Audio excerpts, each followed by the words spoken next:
Bueno, tal como les decía entonces, para continuar con el desarrollo de este seminario, vamos a invitar al señor Ismael Vera, quien es ingeniero civil, es Master of Science en Hidrosistemas y PhD en Ciencias Ambientales.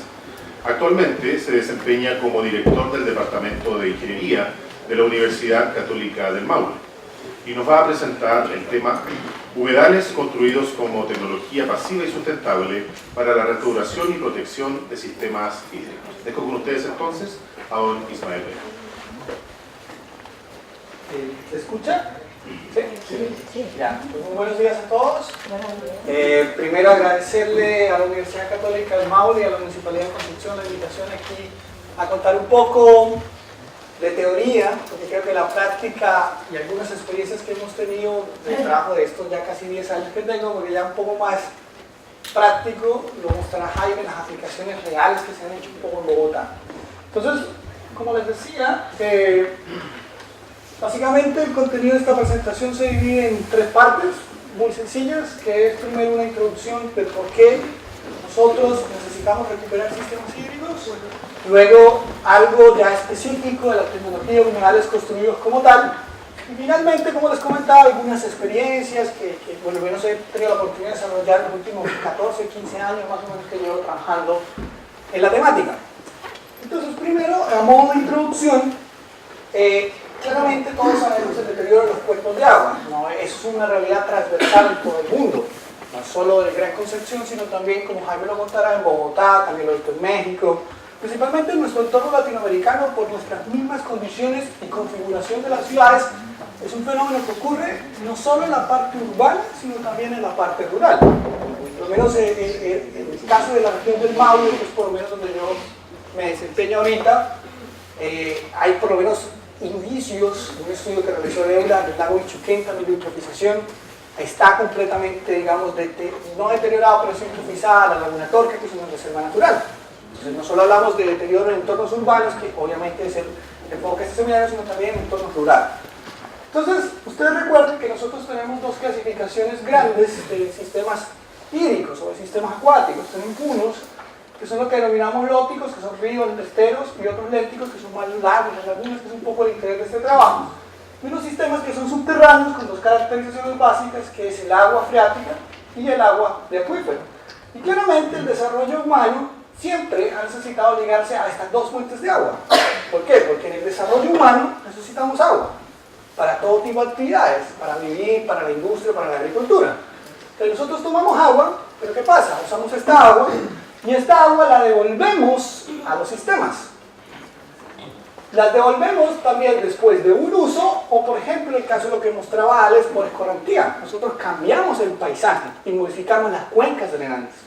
Entonces, como lo mostraba Alex, también sucedió en Bogotá en algunos análisis que hacíamos hace muchos años, realmente los humedales tienen unas cuencas naturales propias, pero también tienen unas cuencas drenantes externas que se han conectado por la conexión de los sistemas de alcantarillado pluvial de las ciudades.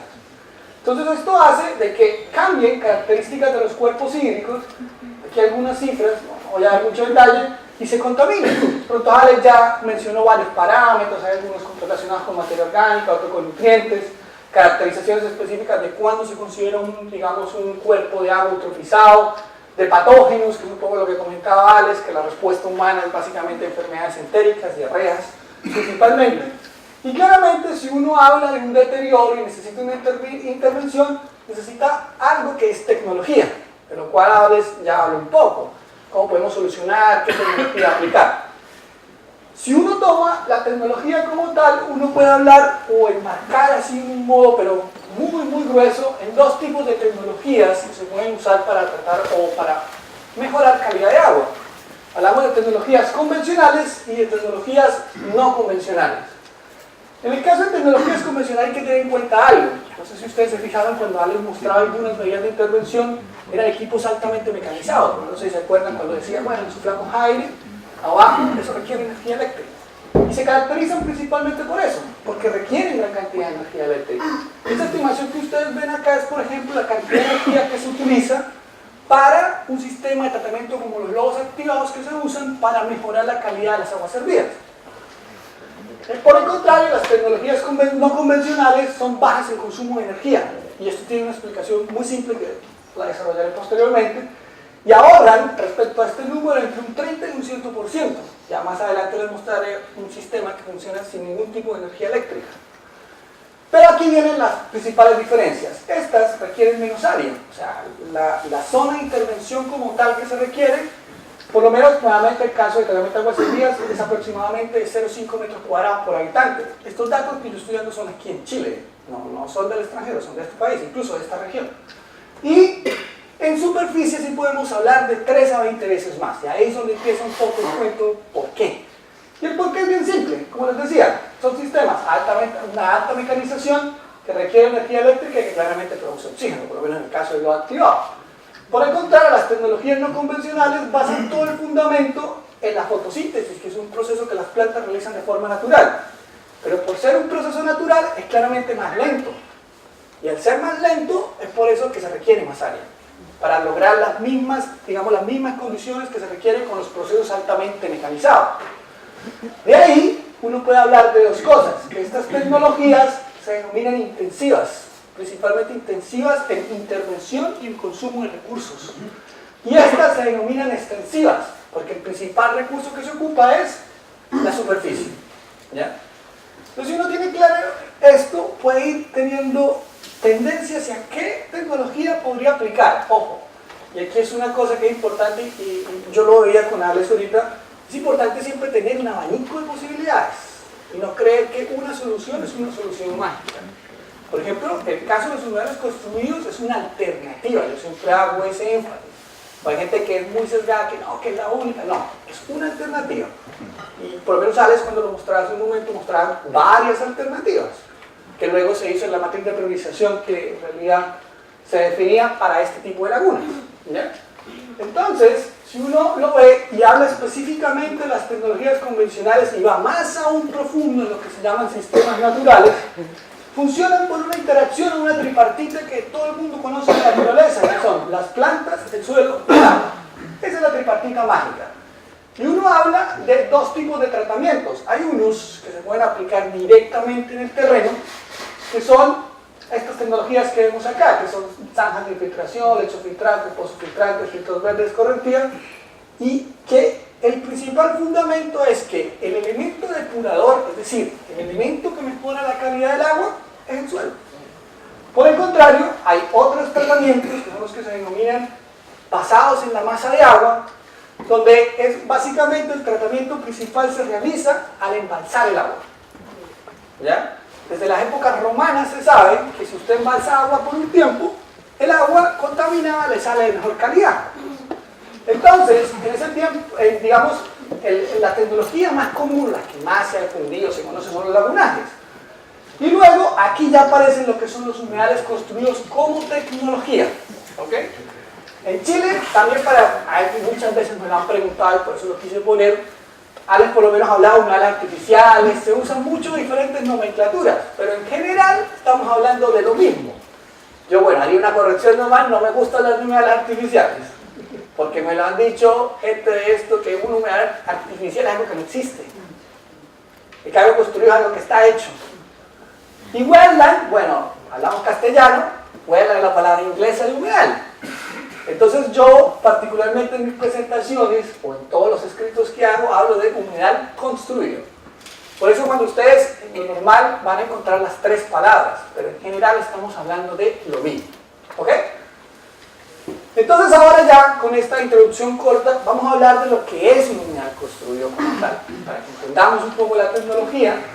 Y entonces hablamos de que un humedal construido, por definición, es un sistema de ingeniería diseñado y construido para potenciar los procesos físicos, químicos y biológicos que ocurren en los humedales naturales al interactuar el agua con las plantas, también el medio de enraizamiento, los microorganismos y la atmósfera. Pero lo principal es entender que es un sistema de ingeniería. Alguien alguna vez decía, no, pues esto es muy fácil, abro un hueco, lo impermeabilizo, le pongo grava y pongo planta y debería mejorarse el agua. No, eso tiene un diseño de ingeniería. ¿Por qué? Porque en esa apertura del hueco, como decía él, tú tienes que definir unas profundidades para que se den cierto tipo de reacciones biológicas y ciertos organismos funcionen. Lo mismo, también hay todo un diseño hidráulico para que el sistema no se tapone y fluya el agua. Entonces no es tan así, ya a veces en algunas partes, y lo he visto en algunas zonas rurales acá, se tiene ese concepto de que esto es muy simple. Incluso también me he dicho, no, esto es de hippies, se usan las plantas, entonces, ¿entienden? Entonces acá vemos fotografías de 3 tipos de humedales diferentes. ¿Cómo se clasifican en general? Bueno, hoy día, debido a esta versatilidad que tienen de diferentes interrelaciones, existen múltiples variaciones tecnológicas.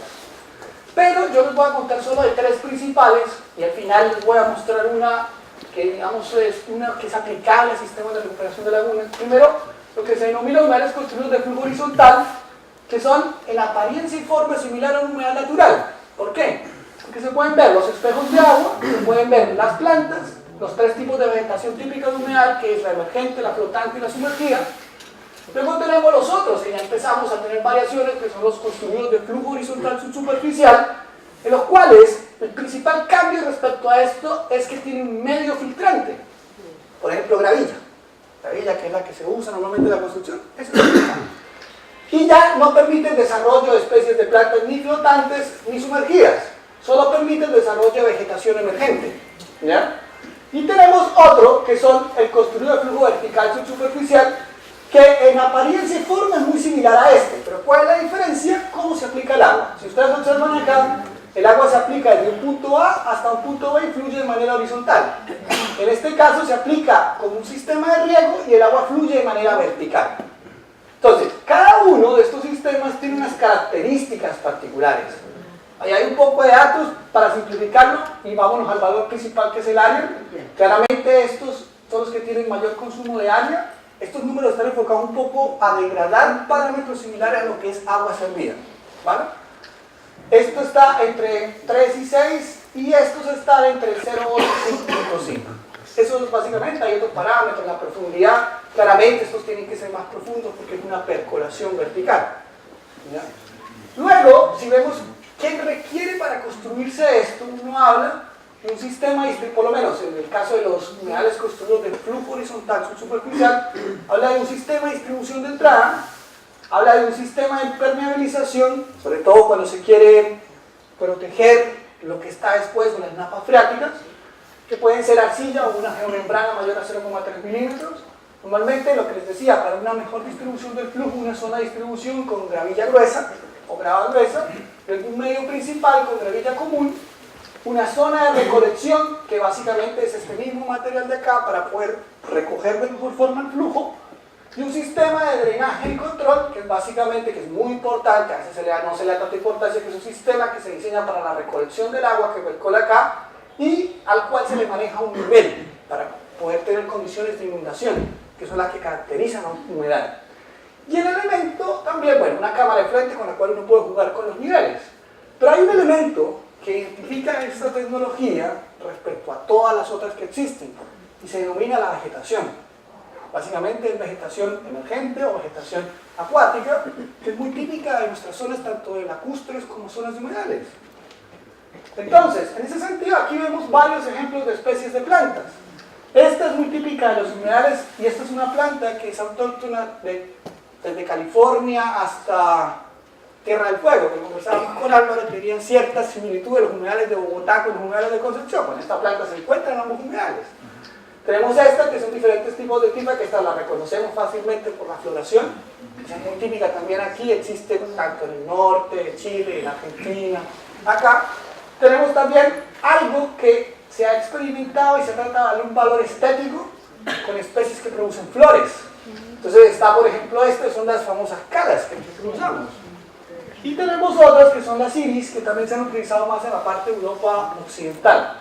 Y esta otra que también se ha implementado, pero más para tratar de captar metales, yo por lo menos en esta zona yo no la recomendaría porque son bastante agresivas, las tasas de crecimiento son muy rápidas y podrían ser un problema de contaminación futura. En otros procesos específicos, si queremos eliminar metales para algunos procesos específicos, creo que va bien, pero digamos por proceso de restauración como se piensa acá, no, yo no la recomendaría. Esto, por ejemplo, yo lo recomendaría, es una cosa que queremos hacer en la Universidad Católica, es como sistemas de jardines para depuración, sobre todo en, digamos, voy a decir una palabra no sé si políticamente correcta, de personas de altos ingresos que tienen sus casas cerca de los lagos. O sea, que el terreno cerca de los lagos no es económico y necesitan un sistema de tratamiento. Pero a la vez lo ideal sería que se viera bonito. Eso es lo que estamos tratando de ver. Entonces, estas serían plantas, por lo menos en el caso, una de las cosas que más se recomienda es que en los proyectos dentro de lo posible se usen especies autóctonas de la zona o que ya estén presentes. Es una cosa que conversábamos con Alex, por ejemplo, en el caso aquí en las lagunas de Concepción. Entonces, ¿cuál es la interacción real que tienen las plantas? ¿Qué es el elemento? A ver, hay una cosa que también se discute mucho y es, las plantas es el elemento diferenciador. Si bien se ha estimado por toda la investigación que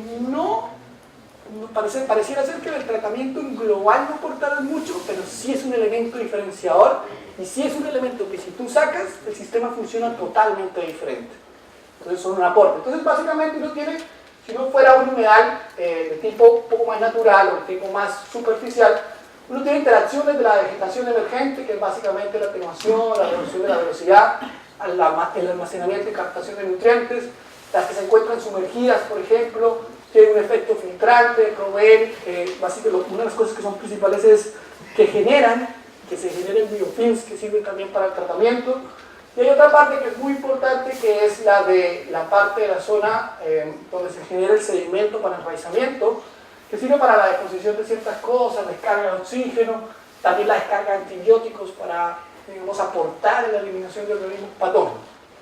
Y ahí la importancia del uso de las plantas en esta tecnología.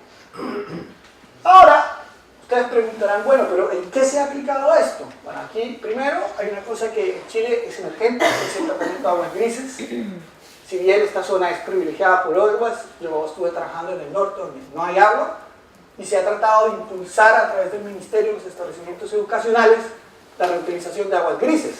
Y si tú lees la guía del Ministerio, una de las tecnologías que recomiendan es justamente los humedales construidos. ¿Ya? Actualmente en Chile, no tendría muy claro ainda, pero parece que sería presidencial el proyecto que regula la utilización de aguas grises. No sé si ustedes lo sabían. Yo vi el borrador de norma, ahí está clasificado por usos, cómo se quiere usar, se regulan los sistemas, claramente va hacia allá un poco el sistema. Luego tenemos claramente lo que más se ha hecho es para tratar aguas residuales domésticas, para aguas en vías de pequeñas poblaciones, es un tema que se discute bastante, más o menos se habla hasta 2.000 personas. Luego para muchas industrias, la petroquímica, la química, la industria de la celulosa, el papel, la vitivinícola, la agroalimentaria. En el caso de Chile, la vitivinícola se ha desarrollado un poco más hacia la quinta región. En el caso de la agroalimentaria, también se ha desarrollado para tratar purines de cerdos, también en Chile. También está para el tratamiento de agua generada por escorrentía, y aquí es donde empieza a interrelacionarse con el proyecto que, digamos, hoy se estaba cerrando. En el caso de Chile, por ejemplo, en el caso de aguas residuales domésticas y pequeños asentamientos hay muy pocas plantas. En un escrito que hicimos en el año 2016, estimamos que no había más de 10 plantas, no sé si documentadas o registradas por de forma oficial. Pueden haber más, pero lo que uno encuentra no son más de 10. Y tenemos también algo que es el agua de escorrentía proveniente de cultivos. Ustedes recuerden que para cultivar se necesitan fertilizantes, pero cuando llueve eso se lixivia. Entonces, hay países, por ejemplo en Suecia y Dinamarca, donde se usan barreras protectoras basadas en humedales que se usan para eso. Y también hay algo que se utiliza que son los lixiviados de rellenos sanitarios para tratar eso. Y ahora, como toda tecnología, y yo siempre hago esto, hay pros y contras. ¿Qué ventajas tiene? Primero, hay algo que no sé si se fijaron, que es como son plantas en general, materiales bastante de fácil adquisición, no se requiere tanto equipamiento mecánico. Y esto lleva a que los costos de reposición de equipamiento sean menores. ¿Ya? Luego tenemos a lo que les mostraba, que es la reducción en consumos de energía y combustibles fósiles. Luego tenemos algo que también es muy importante a tener en cuenta, y es que cuando se usa tecnología altamente mecanizada, se requiere alta especialización para ello, o alta capacitación. Esto no, esto requiere personas que sepan de fontanería, que sepan de las plantas, los ciclos, no sería más. Por lo que se pueden capacitar personas con un no tan alto nivel educativo, por decirlo de alguna forma. ¿Ya? Luego tenemos costos de operación y mantenimiento, dado que es poca el mantenimiento que se requiere. Se ha estimado que con un operario trabajando mediodía podría funcionar. Ahora, hay algo que también se habla, es que si bien la operación es factible durante todo el año, para climas muy fríos, que no es el caso de esta zona, con temperaturas medias de 4 y menores a 4 grados, se recomienda utilizar sistemas subsuperficiales. Luego hay otra cosa que es, quienes conocen el sistema de lodos activados saben que uno de los grandes pasivos ambientales son los lodos. Esto produce, básicamente son residuos vegetales que se pueden revalorizar. Hay proyectos, hay documentación que ya habla de compostaje, se fabrican artesanías, materiales de construcción, producción de biodiesel. Yo conozco a escala real, he leído sobre esto en producción de papel en China. Por ejemplo, una de las plantas que hacen en alguna parte, no recuerdo muy bien, utiliza la vegetación como insumo para la fabricación de papel. Es muy grande eso sí. Luego está algo que sobre todo sucede en los sistemas subsuperficiales, y es que se evita ese riesgo de contaminación cruzada o de contacto. ¿Por qué? Porque al no estar expuesta al agua, no hay riesgo de que animales y personas se contaminen. Y claramente, si usted pone plantas, eso se integra con el paisaje circundante. Ahorita vamos a ver algunos ejemplos. Y claramente, al poner plantas empiezan a llegar animales. Eso nosotros lo hemos visto siempre. Cuando se pone plantas empiezan a llegar pajaritos, ranitas, todo tipo de vidas. Pero no todo es maravilloso, y aquí es donde hay que tener en cuenta por qué hay que analizarlo con cuidado. Primero, necesitan más área, que ya lo dije. Podemos hablar de 3 a 10 veces más, o 3 a 20, un poco lo que he mostrado. En el caso, sobre todo, cuando se habla de aguas residuales domésticas, sí o sí requieren un tratamiento primario. Sí o sí, no. Hay una variación tecnológica que es el sistema francés, que no lo tiene, pero tiene una simple sedimentación. Luego, esta que también es muy importante, y es que si no se diseña un buen sistema previo, podría haber un problema de taponamiento, lo que les decía. O sea, si no hay unos buenos cálculos, un buen diseño, se podría presentar este problema. Luego, esto también es importante, ¿por qué? Porque son proyectos que deben ser bien planeados, porque después modificar variables operativas es bastante complejo, excepto en este tipo, que son los verticales. Ahí sí no pueden jugar un poco más. Luego tenemos que esto, sobre todo sucede, es hasta 2 años cuando son climas muy fríos. Por lo menos en esta zona, nosotros lo que hemos detectado, digamos en Chile en general, que después del primer verano, cuando ya la vegetación se establece plenamente, el sistema alcanza cierta madurez. ¿Ya? Antes de eso, sí, el sistema tiene muchas oscilaciones. Luego, en climas muy fríos, sobre todo, como digo, temperatura media inferior a los 4 grados, esos climas de pronto en la zona austral, en el caso principalmente del nitrógeno, debido a las temperaturas de desarrollo de las bacterias, las eficiencias de eliminación se pueden afectar entre un 10 y un 50%. Luego, es algo que sí se ha venido estudiando y trabajando, y es que los modelos convencionales tienen limitada capacidad de tratar el fósforo. Y finalmente hay algo que se debe tener en cuenta, sobre todo en la parte de implementación, que eso también lo hemos evaluado, y es que las fluctuaciones o las medias que se pueden alcanzar varían bastante. Eso se caracteriza estadísticamente a través de un coeficiente de variación. ¿Qué es la ventaja? La ventaja es que si uno diseña, normalmente los humedales son tan buenos que esa variación incluso cubre lo que pide una norma. Luego, bueno, aquí voy a contarles algunas experiencias. La primera, yo sé que Jaime va a hablar más en detalle de esto, es el humedal La Vaca, que estuvimos trabajando nosotros por ahí en el año 2006, estuve yo, Jaime ya les contará más qué ha pasado. Aquí vemos una historia, que creo ya fue más o menos contada, que es la historia de degradación.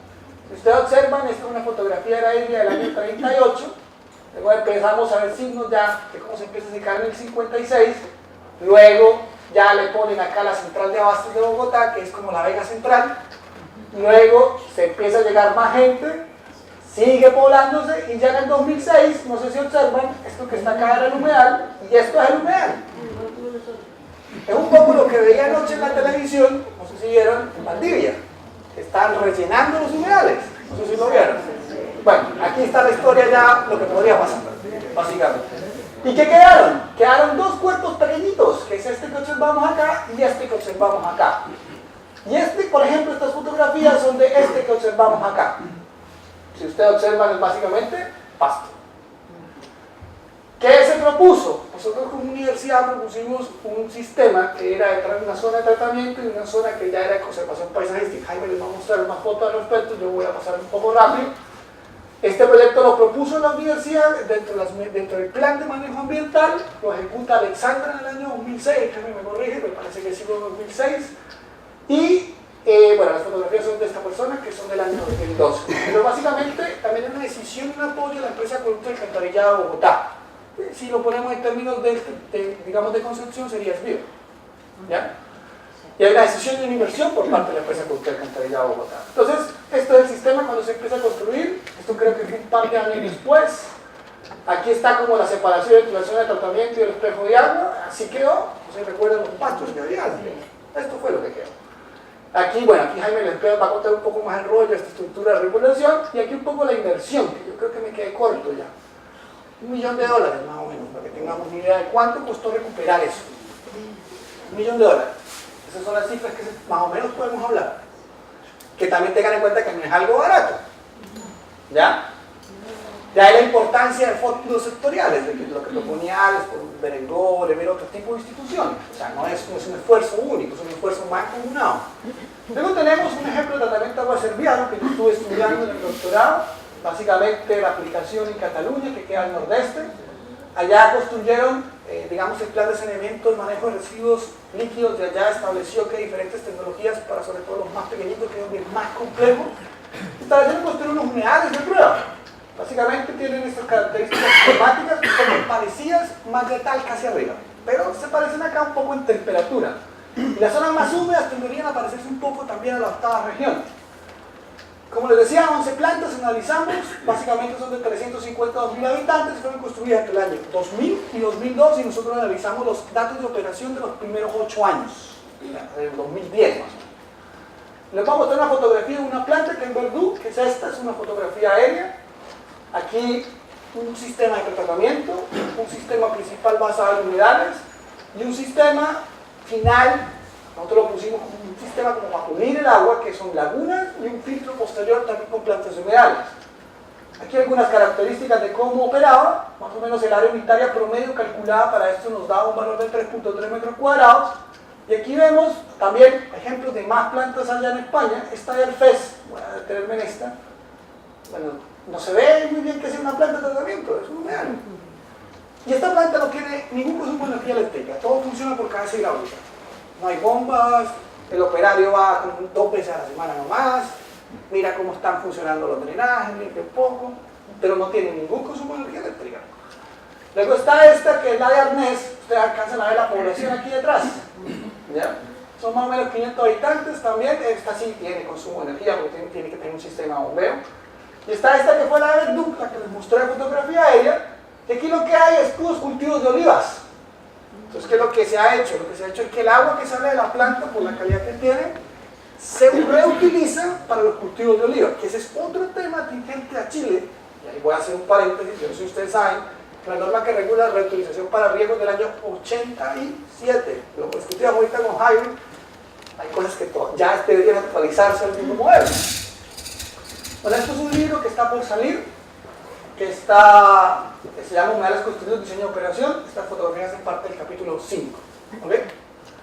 Luego tenemos, bueno, están un poco las características del agua, no voy a dar mucho esto. Lo que les puedo decir es que, por ejemplo, en el caso de Chile se requieren 35 miligramos por litro, y ustedes observan que excepto una planta, todas en general cumplirían en valores medios y en algunas desviaciones. En eficiencia de eliminación, si uno lo compara con un sistema de lobos activados, que sería esta línea verde, es lo mismo. O sea, de que, si bien hemos tratado el fosfato, tenemos un remanente. ¿Ok? Ahora, hay que tener en cuenta otra cosa. La norma en Chile te pide bajo 15. ¿Ya? Pero eso en esta zona, por ejemplo, los análisis que hacíamos, digamos en la séptima, toda la región, los valores en promedio son entre 10 a 20 miligramos por litro. En el caso del norte no es así. En el caso de Tarapacá, Antofagasta, sobre todo Tarapacá, que es el que más conozco, no habla de 5 miligramos por litro, 6. ¿Ya? Es diferente. Luego hay otra cosa que es lo que estamos tratando de hacer ahorita en la Universidad Católica, que es un proyecto que mandamos al FONDEF CONICYT por segunda vez, son fondos bastante comprendidos del Estado, y es que se lo propusimos con Jaime, lo propusimos con Carlos también, que es básicamente desarrollar sistemas flotantes, como los que ustedes ven acá, a través de plantas autóctonas. Que lo discutíamos con Cristian un poco ahorita en el almuerzo. Pero nosotros hacíamos toda una configuración y un diseño de esto. Eso no se los puedo revelar, porque todavía no ha sido adjudicado el proyecto. Pero la idea es que esto sea biodegradable. Esto es, digamos, un poco lo que nosotros queremos buscar. Estamos esperando a ver si nos lo adjudicamos y si no, intentaremos ver fondos del gobierno regional. Aquí sería bueno, o del Maule también. Eso es lo que queremos ver de las dos. Y es básicamente pensando en restauración de lagos y lagunas. Crear islas artificiales, como se ven acá, con vegetación, de tal forma que interrelacionen con las alturas de las lagunas. ¿Ya? Luego, otra cosa que estamos tratando de ver, y esto sí, tuvimos la publicación de un proyecto interno de la Universidad Católica del Maule, que es básicamente, si ustedes observaron lo que yo les decía, una de las principales limitaciones es el consumo de área. Entonces, este sistema que es vertical es el que menos área consume. Entonces, lo que queremos hacer es ver cómo podemos modificar este diseño, que sería el básico, para poder tener menores consumos de área, para poderlos aplicar sobre todo en cuencas lacustres. Ese es nuestro objetivo. Para eso, bueno, lo mismo, pedimos con plata al gobierno, no nos la dio, pero la universidad sí nos la dio. Pero bueno, ahora ya, bueno, algunas reflexiones finales, más o menos lo que he tratado de decir. Primero, obviamente todos, ya que somos conscientes de la necesidad de proteger y restaurar los cuerpos de agua naturales, que seamos claros, y se han deteriorado por la acción humana. Eso está, creo que más que claro, y tanto en entornos urbanos y rurales. Luego tenemos, los humanos construimos una alternativa pasiva sustentable, pasiva porque tiene menor grado de intervención, como más o menos lo he ido referenciando, y sustentable porque es viable en el tiempo, es un poco lo que se ha visto. Y claramente tiene muchas modificaciones, variaciones. Luego tenemos especies de plantas que se identifican y diferencian, o sea, las especies de plantas son las que hacen de esta tecnología algo diferencial. Y algo que es muy importante es que la integración entre universidades, por lo menos un poco con lo que hemos hecho con la Católica, ya hace más de un año que empezamos a traer con ALE, empezamos en temas hidrológicos, recuerdo yo, puros y duros. Ya empezamos luego a conversar un poco de esto, pero principalmente hidrología fue lo primero. Las empresas y el gobierno. Aquí la tripartita, un poco lo que plantea ALE, lo que también comentaba el alcalde al inicio, es, esta es la rueda. Todavía estamos viendo cómo lo hace. Y sobre todo hay algo que es muy importante, y es que en Chile hasta ahora estamos empezando a tener primeros resultados de adaptación. ¿Cómo se ha comportado esta tecnología aquí respecto a otras partes del mundo? Porque es lo que hay que tener en cuenta, y es que esto fue desarrollado principalmente en el norte de Europa. Entonces son diferentes las condiciones las que tenemos. Bueno, la referencia que usé en la bibliografía, esto rápido, agradecer nuevamente al Centro Regional de Estudios Ambientales de la Universidad Católica y a la Municipalidad de Concepción por la invitación. Agradecer, bueno, a la institución que hoy día me cobija, que es la Universidad Católica del Maule, que me da la oportunidad de venir aquí a contar con ustedes, a la Universidad de Concepción, a la Universidad, al Grupo de Ingeniería, a la Universidad Politécnica de Cataluña, que fueron parte importante del proceso doctoral, a la Universidad Javeriana con Jaime, que empezamos hace ya 15 años en estos temas, a la Universidad Arturo Prat del norte de Chile, que también hicimos unos experimentos aplicados específicamente a las condiciones desérticas, pensando principalmente en reutilizar agua. Esa era nuestra meta. Ahora Carlos nos está apoyando en algunos procesos, que es de la Universidad de Aarhus. Tenemos un proyecto justamente con la Universidad de Concepción para que él venga a Chile. Él ya vino una vez aquí en el 2016, la idea sería que viniera ahorita en agosto de 2018. Estoy ahí tratando de cerrar el tema. Y bueno, a las diferentes, por lo menos el caso del BIO nos ha dado apoyo en algunas cosas acá también. En el norte había un apoyo muy decidido por parte de Aguas del Altiplano, al CONICI, que es el principal financista de la investigación, y a la Fundación MAPRE, con la que tuvimos algún proyecto en conjunto. Bueno, y esto no se hace solo, ¿no? Aquí va mucha gente detrás, son muchos chicos que han trabajado, aquí chicos de aquí de la zona, estos chicos son del norte de todos, aquí hay chicos de Arica, de Antofagasta. Por aquí atrás estoy yo en el laboratorio. Y bueno, a todos ustedes, gracias por su atención. Espero que más o menos haya ilustrado qué es esto. Bueno, aquí estamos sacando plantas. Es un tema que siempre toca y uno lo ven aquí y dice, no, es glamuroso, pero hay que ir, mojarse, es frío, ¿sabes? Y actualmente, bueno, cualquier cosa, dirijo el Departamento de Obras Civiles de la Facultad de las Ciencias de la Ingeniería de la Universidad Católica del Maule. Mis contactos, bueno, la página es la global de la universidad. Ya, muchas gracias.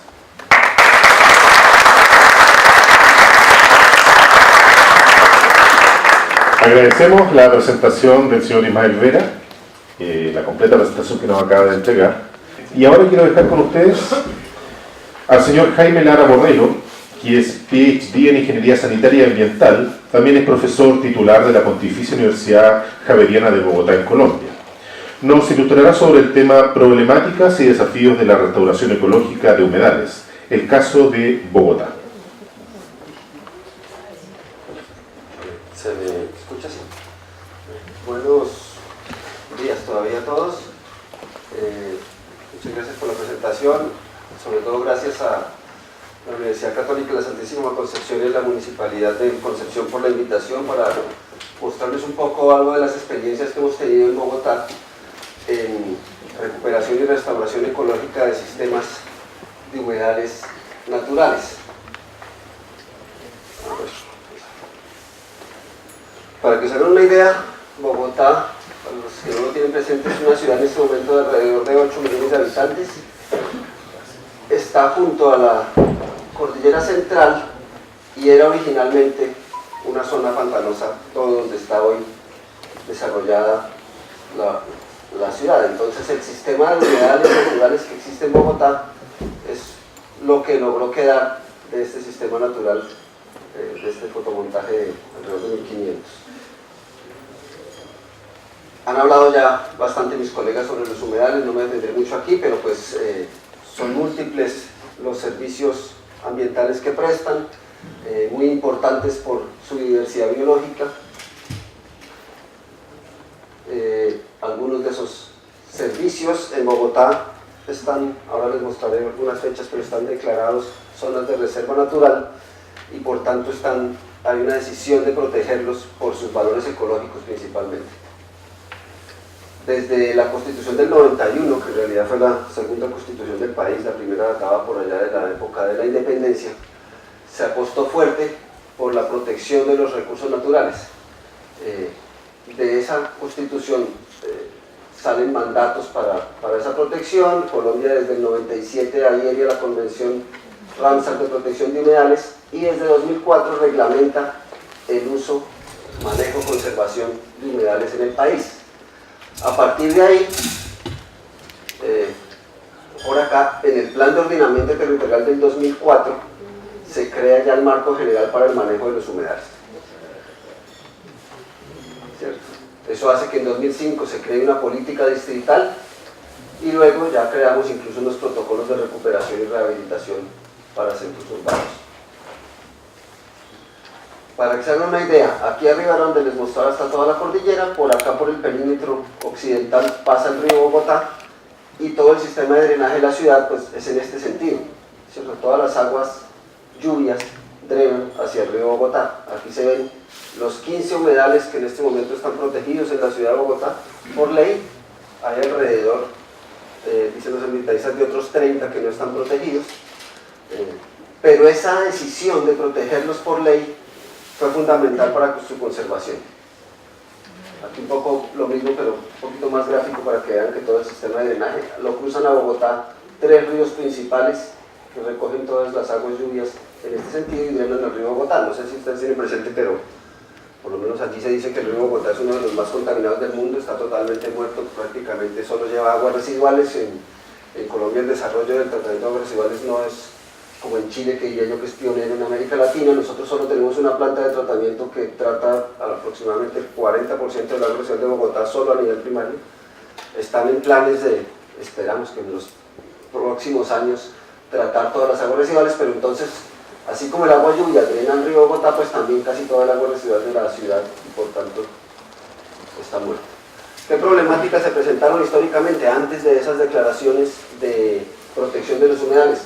Primero rellenos, entonces residuos de construcción se iban depositando sobre los humedales con el fin de secarlos y luego hacer urbanizaciones ilegales, ¿no? Eso fue lo que históricamente pasó. Y luego construían proyectos incluso del talante de estos, ¿no? Hay zonas donde había, que le llaman aquí como tomas, o sea, invasión, le llamamos nosotros en Bogotá, por parte de gente que no tenía donde vivir y construía sus casas allí, pero también proyectos de ese estilo. Otro de los problemas grandes es las conexiones irregulares, conexiones cerradas, les llamamos nosotros en Colombia, y esto es un canal de aguas lluvias, ustedes ven el color que tiene, es agua residual diluida. Eso deterioró grandemente todos los sistemas de humedales. Después, pues la ciudad, igual que contaban aquí mis colegas hace un rato, en esas épocas, con esa degradación, pues, esto se apagó, ¿cierto? En esas épocas... Se quedó sin pila para no me escuchan. En esas épocas vivía de espalda a los sistemas hídricos, de espalda a los humedales. Hoy todavía vivimos de espalda al río Bogotá, pues con esos niveles de contaminación que tiene, nadie quiere estar cerca. Y se volvía un receptor de residuos, porque esto es una cabina de un carro. Uno dice, ¿cómo llega eso al sistema de aguas lluvias? Y esta cantidad, esta es la misma máquina, sacó toda esta cantidad de basuras de un canal de aguas lluvias. Entonces, obviamente, todos los temas de educación ambiental son fundamentales para proteger los sistemas. Estos son lo de las tomas. Hacia el 99 ya, esta es la pared de lo que les mostraba Leonardo de Corabastos, la central mayorista de abastos de la ciudad. Y en la zona que era el humedal empezó a haber invasiones de este tipo. En el 99 se hizo todo un plan de recuperación predial, se reubicó a esta gente, se le dio vivienda en otras partes, pero no se avanzó más allá. Entonces, pocos años después, parece que auspiciados por los mismos que fueron reubicados, le decían a los parientes, familiares, oiga, vaya y vuelva a instalarse ahí, que luego le dan una casa gratis. Y entonces a los pocos años estaba otra vez todo invadido. Tocó volver a hacer todo el saneamiento predial, volver a reubicar a esta gente, pero ahí sí, cuando ya se contaba con los recursos y el proyecto para intervenir el humedal y recuperarlo, si no nos hubiéramos quedado en ese círculo vicioso. Pero esto pasó en muchos de los sectores que fueron humedales. Después, las primeras intervenciones después de esa declaración de protección fueron más con un enfoque urbanístico e hidráulico.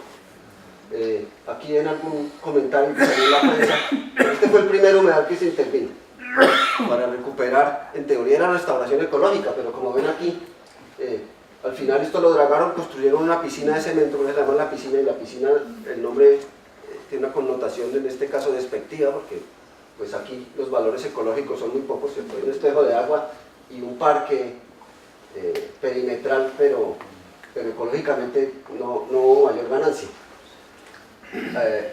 Esto es una imagen de cómo era la diversidad biológica aquí, la cantidad de plantas diferentes que había, y obviamente todas las comunidades animales de fauna, sobre todo acuática y aves relacionadas con esto, a lo que hay hoy en día, que es una laguna con aquí vegetación flotante, y todas estas aves que había en estos momentos se fueron a otros sitios. Otra de las cosas parecidas que hubo con este enfoque es, esto es un barrio junto al humedal del Jaboque, que queda muy cerca del aeropuerto, se inundaba constantemente, porque esa presión, al reducir las áreas de los humedales que eran zona natural de inundación del río Bogotá y del sistema hídrico, pues el agua tenía que ir hacia alguna parte, entonces inundaba estos barrios que habían crecido además de forma irregular. Entonces después fueron regularizados por la ciudad, pero originalmente eran de tipo invasión. Entonces esto se inundaba, por aquí había marcas hasta 1,5 metros, en algunas partes 2 metros de altura de agua, y pues una afectación importante para todos los vecinos. Entonces en esos momentos se decidió hacer un proyecto, que hoy en día obviamente estaría muy mal visto, pero en esas épocas se pensó que era la solución, que fue coger y construir los canales en concreto, de manera que las aguas se evacuaran rápidamente y fueran al río Bogotá sin inundar los barrios aledaños. Eso hizo que el agua pues ya no pasara por el humedal, ahora pasaba por los canales. Y entonces el humedal se volvió esto un pastizal. Tanto así que entonces los vecinos invirtieron y compraban vacas y las metían aquí en el humedal para aguantarle. ¿Qué más hubo? Otro más pequeñito, pero del estilo del primero, que es, esto lo volvieron un parque, aquí otra vez lo dicen en términos despectivos, parque humedal. La restauración consistió en recuperar un poco el espejo de agua y construir un montón de instalaciones de recreación activa aquí alrededor. Está documentado por los ambientalistas que la diversidad biológica y sobre todo las aves que había que llegaban al sistema no volvieron por esa actividad humana tan cercana al sistema. De todas formas, no todo es malo. En ese mismo humedal, esas infraestructuras duras que construyeron, pues ha permitido un montón de actividades, sobre todo para adultos mayores. En todos los humedales de Bogotá se hace mucha educación ambiental, los colegios van a recibir capacitación. Bueno, para que se hagan una idea, entre 2012 y 2016, que ya es la siguiente etapa en la que les voy a mostrar con otro enfoque diferente, se invirtieron alrededor de $12 millones en Bogotá en recuperar humedales, donde dice adecuación hidromorfológica del cauce y la zona de protección ambiental. Hay algunos sistemas, zona de manejo y protección ambiental, o sea, solo los aledaños, otro dinero y otras áreas intervenidas, cerramientos, eso es una cuestión muy rara, ¿cierto? Cuando uno habla de estos temas a la gente que hace gestión de humedales en el mundo le parece una aberración casi que los humedales estén cerrados, pues porque parte de los servicios ambientales que prestan es esa recreación y ese contacto con las poblaciones aledañas, ¿no? En Bogotá fue súper necesario porque eso impidió que siguiera avanzando esa frontera urbana y siguieran invadiendo los humedales. Entonces los declararon, fijaron cuáles eran sus límites y le construyeron una cerca. Y encargaron a alguien de la administración. Luego, pues por supuesto, eso está abierto al público, pero la cerca ya hace que no sigan avanzando e invadiendo. Bueno, esos números vamos por alto. Entonces, hay como dos tipos de cosas que les quiero mostrar que hemos hecho en Bogotá. Por un lado, se construyeron, para la redundancia, humedales construidos para controlar escorrentía urbana y conexiones cerradas en los sistemas que se intervenían. Este es el que les decía que es el Jaboque, miren el tamaño que tiene, estas son las pistas del aeropuerto El Dorado de Bogotá. Había estos, este es el de los canales perimetrales, estas dos zonas fueron intervenidas con esos canales y fueron las que se intentaron recuperar, y la zona más baja del final tenía todavía valores ecológicos importantes, un estado más natural y se dejó como estaba. Al final la intervención fue en toda esta zona que está aquí azulita. Como ven aquí, mucha agua residual, esto se había vuelto solo pasto, no le entraba, las materas que le llamamos nosotros, no le entraba agua por ninguna parte del sistema. Tenía varios objetivos. Uno, garantizar el flujo a través del sistema, es decir, para poderlo recuperar como un humedal necesitamos que le entrara agua. Dos, restaurar, hacer una restauración ecológica, vegetación autóctona, que volviera la fauna, etc. Tercero, mejorar la calidad del agua. Entonces había, para eso eran los humedales construidos, para retener un poco la contaminación y permitir que las partes que se iban a intervenir pues tuvieran una mejor calidad de agua. Y obviamente, como dice por aquí los barrios aledaños, pues de todas formas esa intervención no podía permitir que se volvieran a inundar los barrios aledaños, ¿no? Se construyeron sistemas como estos. Primero los biólogos, los limnólogos definían los tipos de coberturas que debía haber para que hubiera fauna y flora autóctona en el sistema, y luego hacíamos una asimilación de esos tipos de coberturas a sistemas naturales para tratar de hacer una estimación de la retención de contaminantes que podían tener esos sistemas. Vale, entonces en términos generales quedaba así: unas zonas de lagunas, unas zonas de humedales construidos. Islas eran muy importantes, con diferentes pendientes en la zona litoral para favorecer el anidamiento de ciertas especies de aves, para que proliferaran los anfibios sobre todo.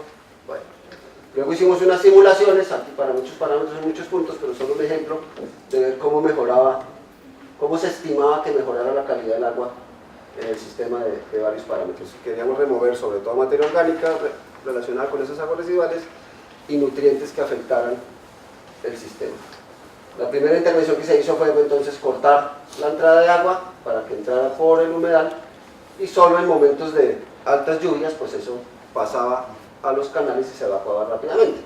Construimos esta laguna de sedimentación en la etapa inicial para remover soles en suspensión, y después aquí para allá hay unos sistemas de humedales construidos. Así se ve un poco cuando estaban en obras, cuando empezamos a plantar la vegetación, dejando las zonas más profundas. Era muy importante esas variaciones de niveles para favorecer diferentes especies de fauna. Y así quedó después de restaurarlo. Como ven, pues su aspecto es mucho mejor y más natural que el pastizal que había originalmente. Otro proyecto en que participé apoyando estos trabajos fue el del humedal La Conejera. Me faltó decir tal vez en la introducción que mi papel en estos proyectos era como especialista en calidad de aguas y contaminación del agua, ¿no? Es decir, obviamente era un trabajo muy multidisciplinar y había una presencia, y casi que los que lideraban todos los diseños eran pues la parte de los biólogos y los ecólogos, porque la restauración era ecológica de los sistemas. Este pues es muy grande, pero tiene una particularidad, me parece parecida a algunas de las lagunas que nos mostraron hoy, es que tenía múltiples entradas de colectores con agua de distintas calidades, casi siempre muy contaminada. En este humedal el agua principalmente entra por este canal que se llama la Quebrada de la Salitrosa, y si uno va, incluso tiene un olor fuerte de agua residual, está muy contaminada, y luego había colectores, en teoría de aguas lluvias, que entraban por todos estos triangulitos. Esto es la quebrada Cerritosa.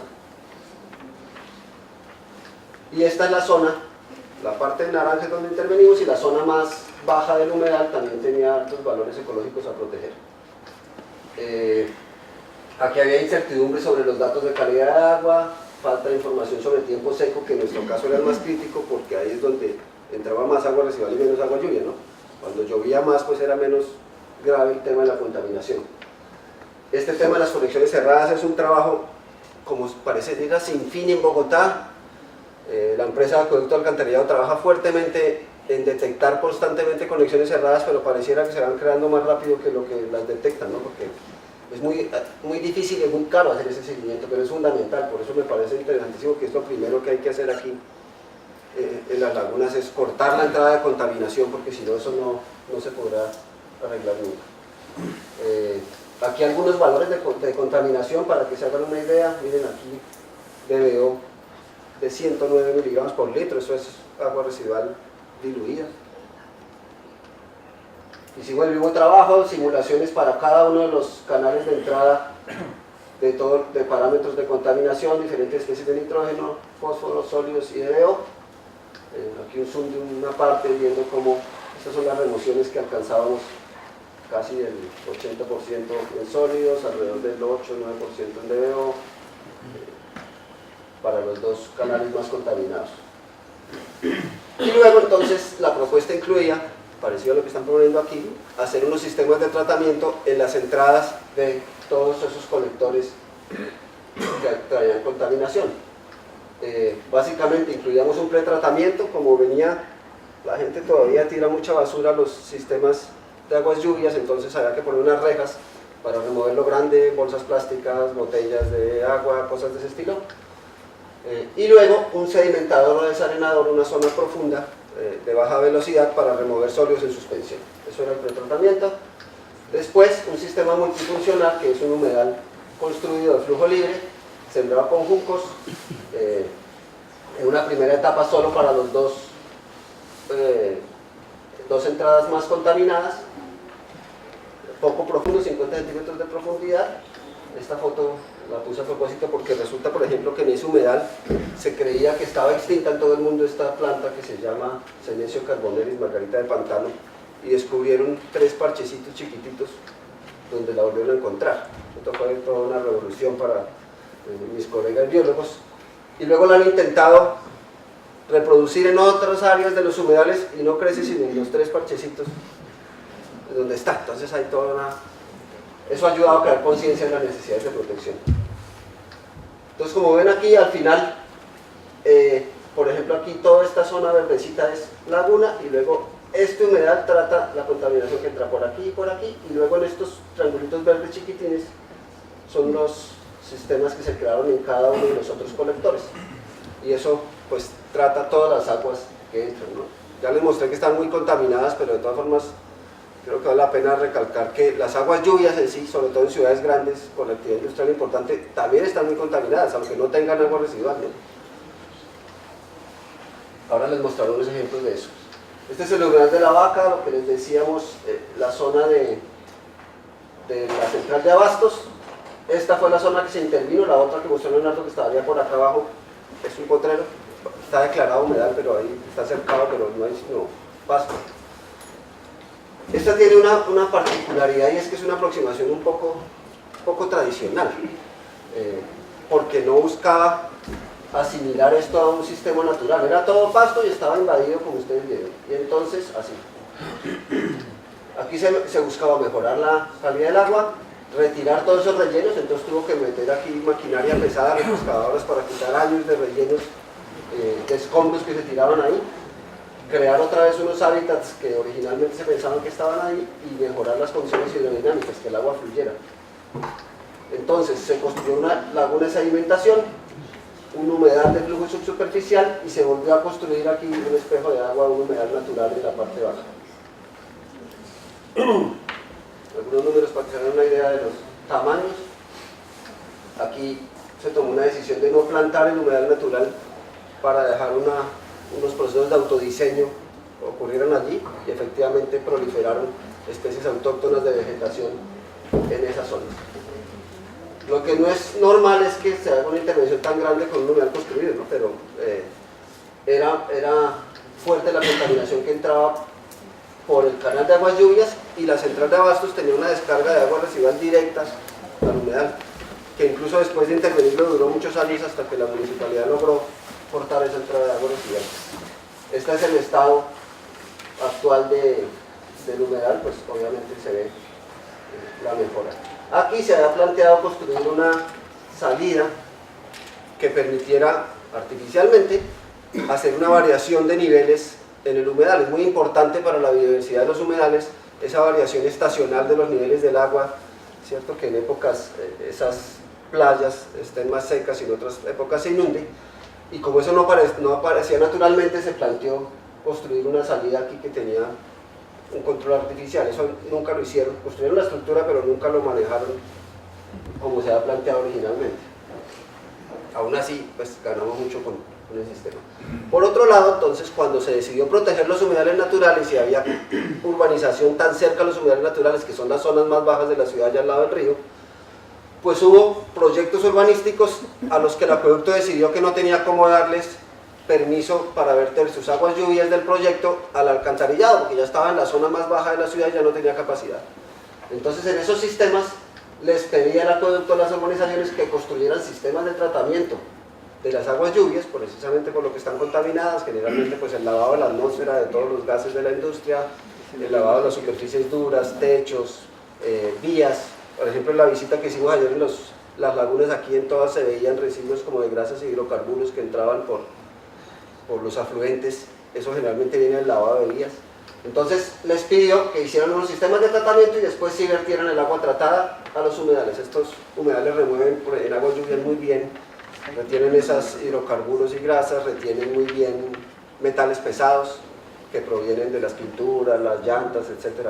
Y obviamente cuando hay mal mantenimiento de los vehículos, pues hay más contaminación de este tipo.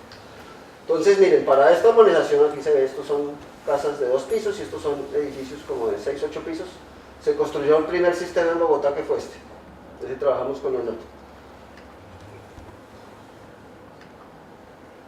El área de drenaje de esto es casi 5 hectáreas y el área del sistema es aproximadamente el 2.4% de la cuenca. Los estándares de Estados Unidos dicen que un sistema de tratamiento de aguas lluvias debe tener alrededor por lo menos del 1% de la cuenca aportante. Tiene varias etapas, no me detendré mucho en esos detalles técnicos, pero primero obviamente hay un pretratamiento, unas rejillas para esa basura que les decía que llega, un sistema de distribución. Es muy importante que el agua corra a todo lo ancho y no cree un canal preferente, sino que ocupe todo el sistema para que haya un tratamiento adecuado. Después una laguna para retener sedimentos, después había un humedal de flujo libre, un humedal con lenteja de agua. Este humedal de lenteja de agua, las plantas flotantes son muy buenas para retener los sólidos que no decantan fácilmente, pero se quedan en la masa de agua, entonces las raíces los atrapan muy bien. Un humedal de flujo subsuperficial para pulir, un humedal de flujo libre y un humedal de flujo subsuperficial al final. Me gusta mucho mostrar este ejemplo porque, así como fue el primero, también fue completamente fallido. A pesar que lo haya diseñado yo. ¿Y por qué fue fallido? Porque, como decía Leonardo, todo el mundo dice, pues eso es tan fácil, ¿cierto? Abre un hueco, lo impermeabiliza y ya, y eso trata el agua. Sí, pero es un sistema en general que requiere un diseño. Para que vean qué pasó aquí. Fuimos nosotros a ver cómo iba la obra, habían abierto el hueco, habían traído la membrana, pero la membrana no venía termosoldada, sino solapada así. Entonces dijimos al tipo, no, pero ¿cómo va a instalar así? Se va a ir toda el agua. Entonces dijo, no. Además hacía mucho viento y se le veía moverse esa membrana. Entonces dijo, aquí que lo soluciono, yo no voy a pagar eso otra vez. Y cogí y le clavó estacas por todo el fondo para que no se volara. Nosotros, nada, ¿cómo vas a hacer eso? Volvemos mañana a ver cómo lo arreglaste. Cuando volvimos ya había echado toda la grava para que no se viera. El agua no circula por el sistema, se infiltra toda. Entonces por eso estas plantas nunca crecieron. Este humedal superficial aquí, pues como está totalmente seca esa grava, ni hay plantas, ni hay bacterias que hagan el tratamiento, nada. No contento, ahora a ver si se ve en otra foto, no contento, en cada cambio de etapa de tratamiento había un gavión aquí con grava gruesa, con piedra picada de unos 40 centímetros, grande, de las que se usan en carreteras, para que el agua se distribuya otra vez a lo ancho y fluya por todo el sistema. Pero al ingeniero que estaba a cargo de la obra eso le parecía que se veía muy feo, entonces decidió echarle cemento por todas partes para que quedara más limpio. Obviamente pues, el agua no fluía a través de eso. Entonces digo, no, eso es un desastre, entonces aquí quiero que se ve. Entonces puso a un muchacho ahí con una pica a abrirle huecos. Yo creo que es útil para mostrar que hay que entender por lo menos bien cómo funciona la cosa para no cometer estos errores. Obviamente eso quedó así, el acueducto se lo recibió y nunca sale agua. Después, poco tiempo después hicimos otro. Este queda cerca al anterior, drena esta urbanización que hay aquí. Como ya estaba construida la alcantarilla de aguas lluvias cuando no les dieron permiso porque por acá va a pasar una avenida, tiene una parte de agua que sale por este lado y otra que sale por este lado. Entonces se construyeron dos humedales pequeños, esto sí del 1% del área de la cuenca, la chancleta le llamaban los constructores, tiene sus rejillas, el área para que distribuya el agua a lo ancho, una zonita de sedimentación al principio, luego un humedal en la zona media que tiene una laguna en el centro para redistribuir el caudal y una zona extendida de inundación. Se esperaba que en los picos de aguas lluvias pudiera llegar la inundación hasta esta zona de la curva verde por aquí afuera, más allá, o sea, como hasta por aquí donde está la reja. ¿Qué más? Este también es particular. Aquí les pasó lo mismo. Aquí tenían un proyecto, esta foto de Google Maps cuando lo estaban construyendo, un proyecto en esta esquina que eran 3 torres, creo que eran 16, 18 y 20 pisos, en una zona pues cara de Bogotá. Y cuando ya iban avanzados el proyecto, el acueducto dijo que no les podía dar permiso para verter a la alcantarilla de aguas lluvias que pasa por esta avenida. Entonces tuvieron que construir un sistema para poder tratar las aguas y verterlas aquí al humedal que se llama de Córdoba, que ya había sido intervenido y estaba pues, recuperado. Entonces no tenían sino espacio en 2 esquinitas del proyecto por aquí, junto a los parqueaderos, para construir unos sistemas que por eso quedaron como tan raros. El agua lluvia se recoge sobre todo de las cubiertas, entonces en este caso bajaba 16 pisos aquí por unas tuberías, entonces había que hacerle una cámara de aquietamiento para quitar la turbulencia y la fuerza con que venía esa agua. Se traía aquí a la mitad y acá se repartían 3 humedales, que son este y este. Por aquí pasaba la cámara de repartición a los 3 humedales, en estos 3 humedales se trata el agua, se vuelve y se recoge y se lleva al humedal natural a los canales. Les decía Leonardo hace un rato que lo ideal en los humedales construidos es usar vegetación autóctona. En este caso la administración de los edificios decidió que no les gustaba la vegetación autóctona, que los juncos no eran muy bonitos y que ellos querían poner papiros. Los papiros funcionan muy bien también en los humedales construidos a pesar de no ser autóctonos, ¿no? La verdad, pues, qué bonito. Y en la otra esquina, algo parecido, con una forma como rara para un humedal construido, pero una zona de sedimentación, un humedal con esta forma trapezoidal, el agua entra por esta zona ancha, se recoge en esta zona angosta y se lleva al humedal natural después de ser tratado. Así se ve, estas fueron las mejores fotos que encontré ahora en Google Maps. Aquí están las plantas, esos papiros tienen más de 2 metros de alto en ambos lados. Está funcionando muy bien. ¿Qué más ha hecho Bogotá en restauración ecológica? Proyectos que también han existido, aunque no he participado en ellos. Este es el humedal de Córdoba, esta alcanza a ser la puntita de la torre de la que estamos hablando ahora, esta foto es más reciente. Ese humedal es muy interesante porque tiene una vegetación, una población importante de lechuzas. Parece que no hay lechuzas en ninguna otra parte de Bogotá, sino en ese humedal. Cuando se construyó, se le instalaron un caminito aquí en tierra y unas luminarias para que la gente paseara. La comunidad de alrededor del humedal hizo quitarlas, pues no las quitaron, pero en realidad las desconectaron, las apagaron, porque las luminarias espantaban las lechuzas por la noche, que es cuando están como más activas. Entonces se volvió una comunidad ambientalista muy importante de la ciudad para proteger todo ese sistema. ¿Qué más? Aquí como se veían esos sistemas antes de intervenirse, prácticamente solo pasto y así quedaron después. Este es el humedal de Córdoba. Estamos hablando, por ejemplo, de retirar 60.000 metros cúbicos de lodo con retroexcavadora. En la zona de protección y manejo ambiental se hicieron estos caminos en madera para que la gente pueda pasear por los alrededores del humedal. Una repoblación con plantas autóctonas de la zona importante en toda la zona ribereña. Este es el humedal del Burro, también era así, solo ya no quedaba sino pasto. Se hizo una intervención y se recuperó el espejo de agua y la vegetación. Eso obviamente requiere, pues no se transforma solo metiendo la maquinaria, ¿no? Cada vez cuando algo quedaba un reducto de humedal, pues hay que llegar a intervenir, recuperar la vegetación, sobre todo la fauna, van biólogos a pie, capturando los animalitos, llevándolos a una especie como de guardería para reintroducirlos cuando el sistema está recuperado. En esas plantaciones obviamente se involucra la comunidad, ¿cierto? La apropiación de la comunidad es fundamental para que eso dure en el tiempo. En Tibanica se invirtió en repoblación con especies autóctonas. Esto es lo que les decía, los cerramientos, así estaba antes y entonces cada vez iban corriendo a la frontera y construyendo más adentro, entonces al final se terminaron haciendo estos cerramientos. Hay unos con problemas de vegetación excesivos por eutroficación, entonces se retiran, miren la cantidad de basura que remueven esas rejas que hay a las entradas. Este es particular, este es Jaboque, que fue el primero que les mostré, el de los canales perimetrales.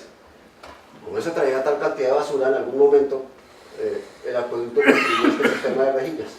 En principio iba a ser de limpieza automática y luego nunca le pusieron la limpieza automática. Entonces era limpieza manual, pero nunca iban a limpiarlo, entonces se llenaba de basura. Y en las crecientes, uno podía ir allá, eso tenía colchones, unas cosas increíbles ahí contra la reja.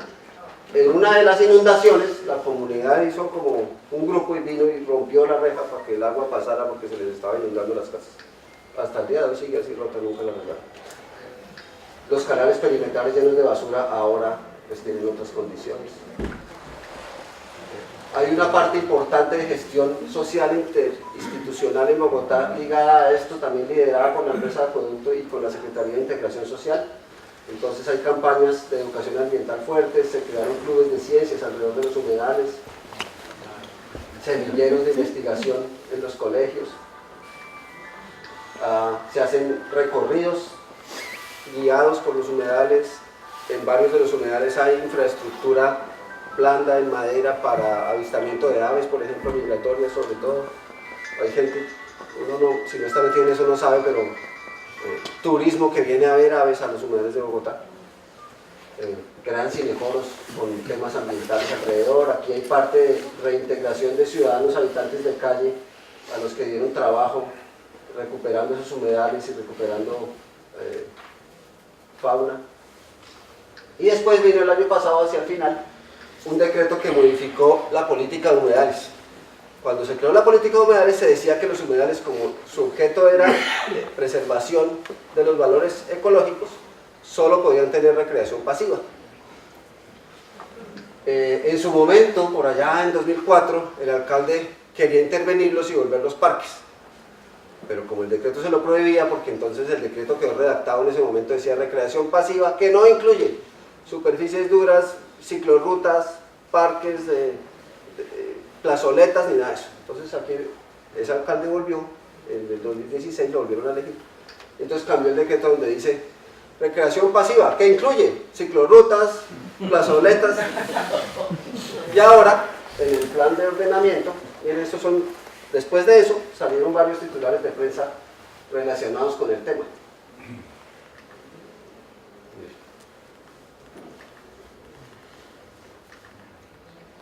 Se ven entre los humedales.